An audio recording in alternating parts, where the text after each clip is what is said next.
ಕರುನಾಡಿಗೆ ನಮಸ್ಕಾರ. ನಾನು ನಿಮ್ಮ ಶಾಂತಲಕ್ಷ್ಮಿ ದಾನಯ್ಯ ಕವಡ್ಗಿಮಠ್. ಎಲ್ಲರಿಗೂ ಹೊಸ ವರ್ಷದ ಹಾರ್ದಿಕ ಶುಭಾಶಯಗಳು. Okay, very good, Amma. Thank you for your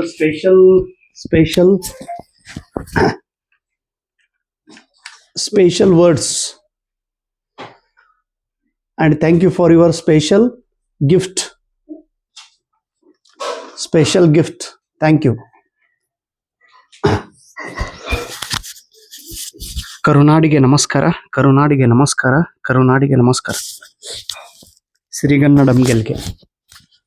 ಇವತ್ತು ಹೊಸ ವರ್ಷ 1/1/2026. ಹೊಸ ವರ್ಷದ ಹಾರ್ದಿಕ ಶುಭಾಶಯಗಳು.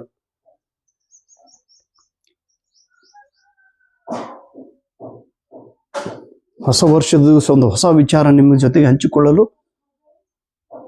ನಿಮ್ಮೆದುರಿಗೆ ಬಂದಿದ್ದೇನೆ.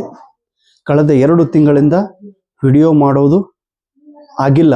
ವೈಯಕ್ತಿಕ ಕಾರಣಗಳಿಂದ, ವೈಯಕ್ತಿಕ ಸಮಸ್ಯೆಗಳಿಂದ, ವೈಯಕ್ತಿಕ ಕೆಲಸದ ಒತ್ತಡದಲ್ಲಿದ್ದಾಗ ವಿಡಿಯೋ ಮಾಡೋಕ್ಕಾಗಿಲ್ಲ. ಅದಕ್ಕೆ ದಯವಿಟ್ಟು ತಾವೆಲ್ಲರೂ ಕ್ಷಮಿಸಬೇಕು.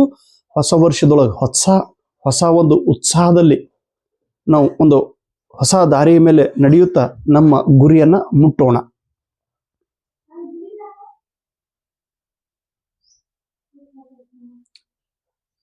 ಹೆಚ್ಚಿಗೆ ಏನು ಮಾತಾಡೋದಿಲ್ಲ ರೀ, ಟೈಮ್ ತುಂಬಾ ಕಡಿಮೆ ಇದೆ. ಈಗ ಶಾಲೆಗೆ ಹೋಗ್ಬೇಕು. 2026ರಲ್ಲಿ ಬರುವ ಕೆಸೆಟ್ ಎಕ್ಸಾಮ್ ನೀವೆಲ್ಲರೂ ಪರೀಕ್ಷೆ ಪಾಸ್ ಆಗಬೇಕು. ಯಾರು ಮೊನ್ನೆ ಕೆಸೆಟ್ ಎಕ್ಸಾಮ್ದೊಳಗೆ ಅವಕಾಶದಿಂದ ವಂಚಿತರಾಗಿದ್ರಿ, ಯಾರು ರಿಸಲ್ಟ್ ಬಂದಿಲ್ಲ ಅಂತ ಎಲ್ಲ ವಿದ್ಯಾರ್ಥಿ ಮಿತ್ರರು ಬರುವ ಕೆಸೆಟ್ ಎಕ್ಸಾಮ್ಲಿ ಪರೀಕ್ಷೆ ನೀವೆಲ್ಲರೂ ಉತ್ತೀರ್ಣರಾಗಲೇಬೇಕು ಎಂಬ ಸಂಕಲ್ಪವನ್ನು ಮಾಡಿಕೊಳ್ಬೇಕು. ಮತ್ತು CTET ಪರೀಕ್ಷೆ ಬರೆಯುವಂಥ ವಿದ್ಯಾರ್ಥಿಗಳು ಕೂಡ ಸಂಕಲ್ಪನೆಯನ್ನು ಮಾಡಿರಿ. ಕೆಸೆಟ್ ಬರೆಯುವಂಥ ವಿದ್ಯಾರ್ಥಿಗಳು ಯಾರ್ದು BEd ಆಗಿದೋ ಅವರು CTET ಬರೀರಿ. ಒಂದೊಂದು ಎಕ್ಸ್ಟ್ರಾ ಸರ್ಟಿಫಿಕೇಟ್ ನಿಮಗೆ ಸಿಗಲಿ. TET ಕೂಡ ಬರೀರಿ, ಅದು ಕೂಡ ಒಂದು ಎಕ್ಸ್ಟ್ರಾ ಸರ್ಟಿಫಿಕೇಟ್ ನಿಮ್ಮ ಹತ್ರ ಇರಲಿ. ನೆಟ್ ಅಂತೂ ನೀವು ಬರೀತಾ ಇದ್ದೀರಿ. ಈಗ ಆಲ್ರೆಡಿ ನೆಟ್ ಎಕ್ಸಾಮ್ ಕಾಲ್ಫಾರ್ಮ್ ಆಗಿದೆ. ನೆಟ್ ಎಕ್ಸಾಮ್ ನಿನ್ನೆ ಎಕ್ಸಾಮ್ ಆಯಿತು. ಇವತ್ತೊಂದು ಎಕ್ಸಾಮ್ ಇದೆ, ನಾಳೆ ಎಕ್ಸಾಮ್ ಇದೆ, 7ನೇ ತಾರೀಕಿನ ತನಕ ಎಕ್ಸಾಮ್ ಇದೆ. ಸೊ ನೆಟ್ ಎಕ್ಸಾಮ್ ಬರೆಯುವಂಥ ಎಲ್ಲ ವಿದ್ಯಾರ್ಥಿ ಮಿತ್ರರಿಗೆ ತುಂಬ ಹೃದಯದ ಒಂದು ಬೆಸ್ಟ್ ಆಫ್ ಲಕ್. ನಿಮ್ಗೆಲ್ಲರಿಗೂ ಒಂದು ಶುಭ ಹಾರೈಸುತ್ತೇನೆ. ತಾವೆಲ್ಲರೂ ಚೆನ್ನಾಗಿ ಎಕ್ಸಾಮನ್ನು ಬರೆದು ಫಲಿತಾಂಶವನ್ನು ಪಡೆಯಬೇಕು. ಮೊದಲು ನಾನು ಇನ್ನೊಂದ್ಸಲ ಕ್ಷಮೆ ಕೇಳ್ತೀನಿ. ನಿಮ್ಗೆ ವಿಡಿಯೋ ಮಾಡ್ತೀನಿ ಅಂತ ಶಬ್ದ ಕೊಟ್ಟೆ, ಅದರ ವಿಡಿಯೋ ಮಾಡ್ಲಿಕ್ಕಾಗಿಲ್ಲ. ಬಟ್ ಬರುವ ದಿನಗಳಲ್ಲಿ ನಾನು ವಿಡಿಯೋ ಮಾಡುತ್ತೇನೆ. ಇದಕ್ಕಿಂತ ಮುಂಚೆ ಮಾಡಿದಂಥ ಎಲ್ಲ ವಿಡಿಯೋಗಳನ್ನು ತಾವೆಲ್ಲರೂ ನೋಡಿಕೊಳ್ಳಬೇಕು. ಆ ವಿಡಿಯೋದಿಂದ ವಿಷಯವನ್ನು ತಿಳಿದುಕೊಳ್ಬೇಕು. ಮತ್ತೆ ಕೆಸೆಟ್ಗಂತೂ ಇವತ್ತಿಲಿಂದನೇ ಪ್ರಾರಂಭ ಮಾಡ್ರಿ ಓದೋದು. ಇವತ್ತಿಲಿಂದನೇ ನಿರ್ಧಾರ ಮಾಡ್ರಿ. SSCಗೆ ಒಳದಾರಿಗಳಿಲ್ಲ. ನಮಗೆ ಯಶಸ್ಸು ಸಿಗಬೇಕಾಗೈತ್ರಿ, ಆದ್ರೆ SSCಗೆ ಒಳದಾರಿಗಳಿಲ್ಲ. ಅದಕ್ಕೆ ಶಾರ್ಟ್ಕಟ್ ಯಾವುದೇ ಮಾರ್ಗಗಳಿಲ್ಲ. SSCಗೆ ಒಳದಾರಿಗಳು ಇಲ್ಲ.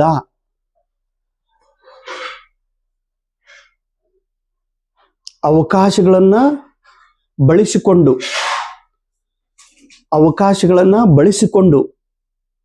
ಸಮಸ್ಯೆಗಳನ್ನ ಪರಿಹರಿಸುತ್ತಾ ಮುನ್ನುಗ್ಗುವುದೇ ಯಶಸ್ಸಿನತ್ತ ಇರುವ ರಹದಾರಿ.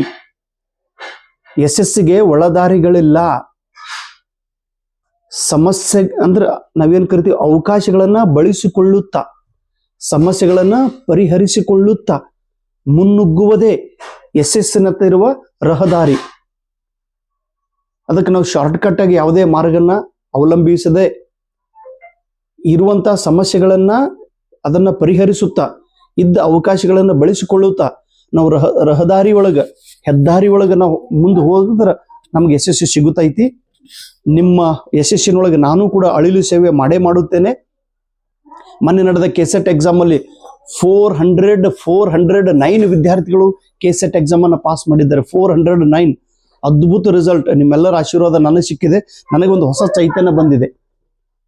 ಆಮೇಲೆ ನಿನ್ನೆ ನಡೆದ ಕೆಸೆಟ್ ಎಕ್ಸಾಮ್ ಅಲ್ಲಿ ಕೂಡ ಕೇವಲ 2 ದಿವಸ ನಾನು ವಿಡಿಯೋ ಮಾಡಿದ್ದೆ. ಅದು ಇಂಗ್ಲಿಷ್ ಭಾಷೆಗೆ ಸಂಬಂಧಪಟ್ಟಂತ ವಿಡಿಯೋಗಳು. ಆ ವಿಡಿಯೋಗಳನ್ನು ನೋಡಿ, ಸರ್ ನಿಮ್ಮ ಮಾತುಗಳನ್ನು ಕೇಳಿ, ಕೆಸೆಟ್ಗೆ ಇರುವಂತ ಕೆಲವೊಂದು ವಿಡಿಯೋಗಳನ್ನು ನೋಡಿ ನಮಗೆ ಆತ್ಮವಿಶ್ವಾಸ ಬಂತು. ನಾವು TET ಎಕ್ಸಾಮ್ ಅನ್ನ ಪಾಸ್ ಮಾಡಿದ್ದೀವಿ ಅಂತೇಳಿ 45 ವಿದ್ಯಾರ್ಥಿ ಮಿತ್ರರು ನನಗೆ ಮೆಸೇಜ್ ಮಾಡಿದ್ದಾರೆ. ಆ ಒಂದು ಸುದ್ದಿ ಇವತ್ತಿನ ಪತ್ರಿಕೆದೊಳಗೆ 1 ಜನವರಿ 2026 ಇವತ್ತಿನ ಪತ್ರಿಕೆದೊಳಗೆ ಮಹಾರಾಷ್ಟ್ರದ ಪತ್ರಿಕೆಯಲ್ಲಿ, ಮರಾಠಿ ಪತ್ರಿಕೆಯಲ್ಲಿ ಕನ್ನಡಿಗರ ಸಾಧನೆ 45 ವಿದ್ಯಾರ್ಥಿಗಳು TET ಪಾಸ್ ಆದಂಥವ್ರ ಬಗ್ಗೆ ಮಾಹಿತಿ ಬಂದಿದೆ. ಅಂದ್ರೆ ಹೊಸ ವರ್ಷ ಒಂದು ಹೊಸ ನನಗೆ ಅವಕಾಶವನ್ನು ನೀಡಿದೆ. ಮತ್ತು ಫೆಬ್ರವರಿ ತಿಂಗಳಲ್ಲಿ CTET ಎಕ್ಸಾಮ್ ಇದೆ. ಮತ್ತೆ ಅನೇಕ ವಿದ್ಯಾರ್ಥಿ ಮಿತ್ರರು, ನಮ್ಮ ಪರಶುರಾಮ ಶಿಂದೆ ಸರ್ ಬೆಳಗಾವದವರು, ಇಲ್ಲ ಸರ್ ನೀವು CTETಗಾಗಿ ಕ್ಲಾಸ್ ಮಾಡ್ರಿ, ನಮ್ಮ ಎಲ್ಲಾ ಕರುನಾಡಿನ ವಿದ್ಯಾರ್ಥಿ ಮಿತ್ರರಿಗೆ ಒಂದು ಮಾಹಿತಿ ಸಿಗಲಿ. ಯಾಕಂದ್ರೆ ಹಿಂದಿ ಇಂಗ್ಲಿಷ್ ಮೀಡಿಯಂ ಒಳಗೆ ವಿಡಿಯೋಗಳನ್ನ ಸಾಕಷ್ಟು ದಿಲ್ಲಿ ಒಳಗೆ ಮಾಡುತ್ತಾರೆ, ಬಟ್ ನಮಗೆ ಹಿಂದಿ ಮತ್ತು ಇಂಗ್ಲಿಷ್ ಇದು ಅರ್ಥ ಆಗುವುದಿಲ್ಲ, ನೀವು ಕನ್ನಡದಲ್ಲಿ ಮಾಡ್ರಿ ಅಂತ ಹೇಳಿದ್ರು. CTET ಫೆಬ್ರವರಿ ತಿಂಗಳಲ್ಲಿದೆ. ಅದಕ್ಕೆ ಸಂಬಂಧಪಟ್ಟಂತ ನನಗೆ ತಿಳಿದಂತ ಕೆಲವೊಂದು ಮಾಹಿತಿಯನ್ನು ಕೂಡ ನಾನು CTETಗಾಗಿ ನಾನು ಹೇಳುತ್ತೇನೆ. ಒಂದು ಮಾತು ನಿಜ, TET ಆಗಲಿ, TETಕ್ಕಿಂತ 10 ಪಟ್ಟು CTET ಸಿಂಪಲ್ ಆಗಿರುತ್ತದೆ, ಈಸಿ ಆಗಿರುತ್ತದೆ, ಸರಳವಾಗಿದೆ. ಯಾಕಂದ್ರೆ ನಾನು CTET 20 ಬಾರಿ ಪರೀಕ್ಷೆ ಪಾಸ್ ಮಾಡಿದ್ದೇನೆ. ಏನ್ ಸರ್ ನೀವು ಮತ್ತು TET ಅಂತೂ Kerala TET, Andhra TET, Tamil Nadu TET, Karnataka TET, Maharashtra TET, Telangana TET ಇವು ಕೂಡ ಪಾಸ್ ಮಾಡಿದ್ರಿ. ಅಂದ್ರೆ ಇಲ್ಲಿವರೆಗೆ ನಾನು ಪಾಸ್ ಆಗಿದ್ದು 38 ಬಾರಿ TET ಪರೀಕ್ಷೆ, 38 ಟೈಮ್ಸ್, 36 ಬಾರಿ ಸೆಟ್ ಎಕ್ಸಾಮ್ ಅನ್ನ, 4 ಬಾರಿ ನೆಟ್ ಎಕ್ಸಾಮ್ ಅನ್ನ, ಮೊನ್ನೆ ಸೊಲ್ಲಾಪುರ ವಿಶ್ವವಿದ್ಯಾಲಯದಿಂದ PhD. ಇದನ್ನ ಹೇಳುವ ಒಂದೇ ಒಂದು ಉದ್ದೇಶ ಏನು ಗೊತ್ತಾರೆ, ಮತ್ತು ಹೋದ ವರ್ಷ 2025ರಲ್ಲಿ ನಾನು ಒಂದೂ ಕೂಡ ಎಕ್ಸಾಮ್ ಅಟೆಂಡ್ ಮಾಡಿಲ್ಲ, ನಾನು ಒಂದೂ ಕೂಡ ಎಕ್ಸಾಮ್ ಪಾಸ್ ಆಗಿಲ್ಲ. 2025 ಅಲ್ಲಿ ನೋಡ್ರಿ, ಹೋದ ವರ್ಷ ಒಂದು ಎಕ್ಸಾಮ್ ಕೂಡ ನಾನು ಬರದೇ ಇಲ್ಲ. 10 ಅಪ್ಲಿಕೇಶನ್ ಹಾಕಿದ್ದೆ ಬರೀಬೇಕಂತೇಳಿ, ಆದ್ರೆ ಎಕ್ಸಾಮ್ ಅಟೆಂಡ್ ಮಾಡೋದಾಗ್ಲಿಲ್ಲ. ಯಾಕಂದ್ರೆ ನನ್ನ ಆದ್ಯತೆ ಬೇರೆ ಇತ್ತು. ಪ್ರಯೋರಿಟಿ ಏನಂತೇಳಿ ಕರಿತಿರಲಿಲ್ಲ, ಎಕ್ಸಾಮ್ ಬರೀಬೇಕು ಅನ್ನೋದು ಪ್ರಯೋರಿಟಿ ಇರಲಿಲ್ಲ. ನನಗೆ ತಿಳಿದಂತ ಮಾಹಿತಿಯನ್ನ ಎಲ್ಲರ ಜೊತೆಗೆ ಹಂಚಿಕೊಳ್ಬೇಕು, ಅದು ನನ್ನ ಪ್ರಯೋರಿಟಿ ಇತ್ತು. ಹೀಗಾಗಿ 2025ರಲ್ಲಿ ಭರ್ಜರಿ ಯಶಸ್ವಿ ಸಿಗ್ತದೆ ನನಗೆ. ಕರ್ನಾಟಕ ಸೆಟ್ ಎಕ್ಸಾಮ್ ಅಂತೂ ಅದ್ಭುತ ಸಾಧನೆ. ಸೊ ನೀವು ಎದರ ಮೇಲೆ ಆದ್ಯತೆ ಕೊಡುತ್ತೀರಿ ಅದು ನಿಮಗೆ ಸಿಗುತ್ತದೆ. So priority is very important. So ದಯವಿಟ್ಟು ನಿಮ್ಮ ಪ್ರಯೋರಿಟಿ ಏನಿದೆ ಅನ್ನೋದನ್ನ 2026ರಲ್ಲಿ ನಿರ್ಧಾರ ಮಾಡ್ರಿ. KSET ಎಕ್ಸಾಮ್ ಅನ್ನ ಬರೀರಿ, ಪರೀಕ್ಷೆನ ಪಾಸ್ ಮಾಡ್ರಿ. ನೆಟ್ ಎಕ್ಸಾಮ್ ಅನ್ನು ಬರೀರಿ, ಅದನ್ನ ಪಾಸ್ ಮಾಡ್ರಿ. TET ಎಕ್ಸಾಮ್ ಅನ್ನು ಬರೀರಿ, ಅದನ್ನ ಪಾಸ್ ಮಾಡ್ರಿ. CTET ಎಕ್ಸಾಮ್ ಅನ್ನು ಬರೀರಿ, ಅದನ್ನ ಪಾಸ್ ಮಾಡ್ರಿ. ಇವು 4 ಎಕ್ಸಾಮು ನಿಮ್ಮ ಶಿಕ್ಷಕ ವೃತ್ತಿಗೆ ಸಹಕಾರಿಯಾಗುವಂತ ಎಕ್ಸಾಮ್ಗಳು. ನಾನು ಎಲ್ಲನೇ ಬರ್ಕೋಂತ ಕೂಡ್ತೀನಿ ಅನ್ನೋದಲ್ಲ, ಟು ದಿ ಪಾಯಿಂಟ್ ಪ್ರಯೋರಿಟಿ ಎದಕ್ಕೈತಿ ನಿಮಗೆ ರಿಲೇಟೆಡ್ ಇರೋ ಎಕ್ಸಾಮ್ ಅನ್ನ ಬರೆದು ಪರೀಕ್ಷೆನ ಪಾಸ್ ಮಾಡಿ ಒಂದು ಸಾಧನೆಯನ್ನ ಮಾಡ್ರಿ. 2026ರಲ್ಲಿ ನಿಮ್ಗೆಲ್ಲರಿಗೂ ಒಳ್ಳೆಯದಾಗಲಿ ಅನ್ನುವ ಭಾವನೆಯೊಂದಿಗೆ ನಮ್ಮ ಶಾಂತಲಕ್ಷ್ಮಿ 19 ಡಿಸೆಂಬರ್ ನನ್ನ ಹುಟ್ಟು ಹಬ್ಬ. ಅವತ್ತಿನ ದಿವಸ ನಾನು ವಿಜಯಪುರದಲ್ಲಿದ್ದೆ. ನಮ್ಮ ಅತ್ತೆಯವ್ರಿಗೆ ಆರಾಮ ಇರಲಿಲ್ಲರಿ 8 ದಿವಸ.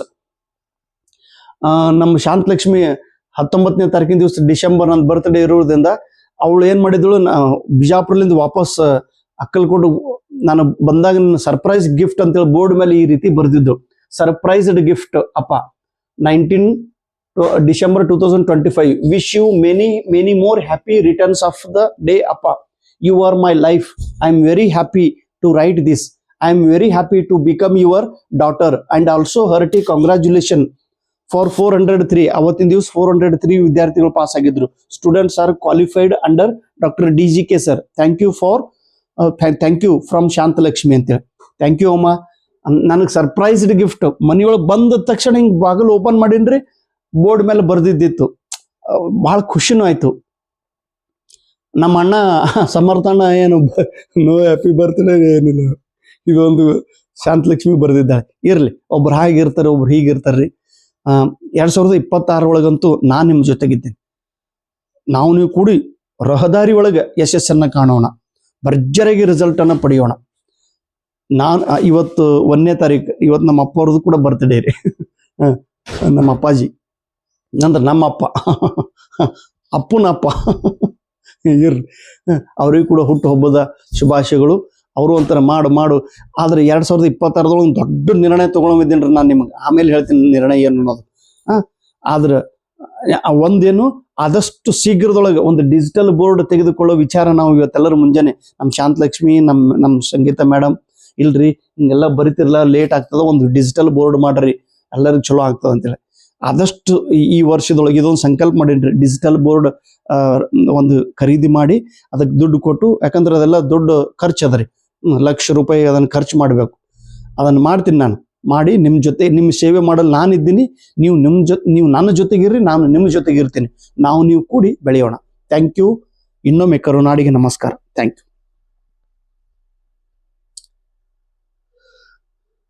ಅದು ಬುಕ್ ಎಲ್ಲದ, ಕನ್ನಡ ಬುಕ್ ತೋರಿಸಿದಲ್ಲ, ಏನ ಟೈಮ್ ಆಯ್ತನ?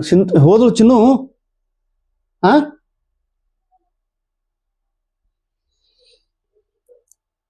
ಸಾಲಿಗೆ ಹೋದಳೇನು ಮತ್ತ?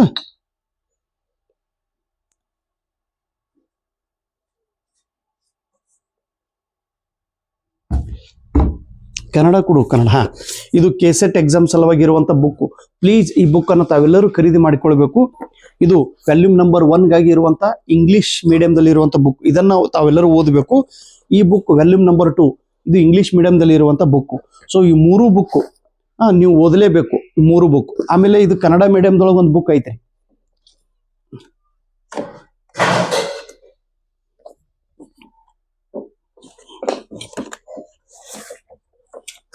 ಇದು ಸಂಪುಟ 1 ಅಂತೇಳಿ. ಇದು ಸಂಪುಟ 1. ಇದು ಕೂಡ ಬುಕ್ ತಾವೆಲ್ಲರೂ ಓದಬೇಕು. ಯಾರು ಕೆಸೆಟ್ ಎಕ್ಸಾಮ್ ಬರೆಯುವಂತ ವಿದ್ಯಾರ್ಥಿಗಳು. ಕೆಸೆಟ್ ಎಕ್ಸಾಮ್ ನವೆಂಬರ್ ಅಂದ್ರೆ ಮತ್ತೆ ಎಕ್ಸಾಮ್ ನಡೆಯೋದೈತಿ ನವೆಂಬರ್ ತಿಂಗಳದೊಳಗೆ. ಈಗಿಲ್ಲಿಂದನೇ ಪ್ರಾರಂಭ ಮಾಡ್ರಿ ಕೆಸೆಟ್ಗೆ, ಈಗಿಲ್ಲಿಂದನೇ ಹೊಸ ವರ್ಷದೊಳಗನೆ ನಿರ್ಧಾರ ಮಾಡಿ ನೀವು ಓದ್ಕೊಂತ ಹೋಗ್ರಿ. ಕೆಸೆಟ್ ಆಗ್ತೈತಿ, ನೆಟ್ ಆಗ್ತೈತಿ, TET ಆಗ್ತೈತಿ. ಆಮೇಲೆ ಇನ್ನೇನು ಅವಕಾಶ CTT, ಯಾವುದು CET ಎಕ್ಸಾಮ್ ಕರೆಯೋರದಾರೆ, HS ಹೈಸ್ಕೂಲ್ ಟೀಚರ್ ಕರೆಯೋರದಾರೆ, ಪ್ರೈಮರಿ ಟೀಚರ್, PU ಕಾಲೇಜ್ ಕರೆಯೋರದಾರೆ, ಡಿಗ್ರಿ ಕಾಲೇಜ್. ಅಬ್ಬಾ, ಅವಕಾಶಗಳು ಜಾಸ್ತಿ ಅದಾವ. ಆದ್ರೆ ಅವಕಾಶನ ಬಳಸ್ಕೊಡ್ರಿ. ಒಂದೇ ಮಾತು ಹೇಳೇನ್ರಿ, SSಗೆ ಒಳದಾರಿಗಳಿಲ್ಲ. ಅವಕಾಶಗಳನ್ನು ಬಳಸಿಕೊಂಡು ಸಮಸ್ಯೆಗಳನ್ನ ಪರಿಹರಿಸಿಕೊಳ್ಳುತ್ತಾ ಮುಂದೆ ಸಾಗುವುದೇ SSಗಿರುವಂತ ಹೆದ್ದಾರಿ. ಸೊ ಪ್ಲೀಸ್, ಹೆದ್ದಾರಿ ಒಳಗೆ ತಾವೆಲ್ಲರೂ ಹೋಗ್ಬೇಕು, ಹೆದ್ದಾರಿ ಒಳಗನೆ ನೀವು ನಡಿಬೇಕು.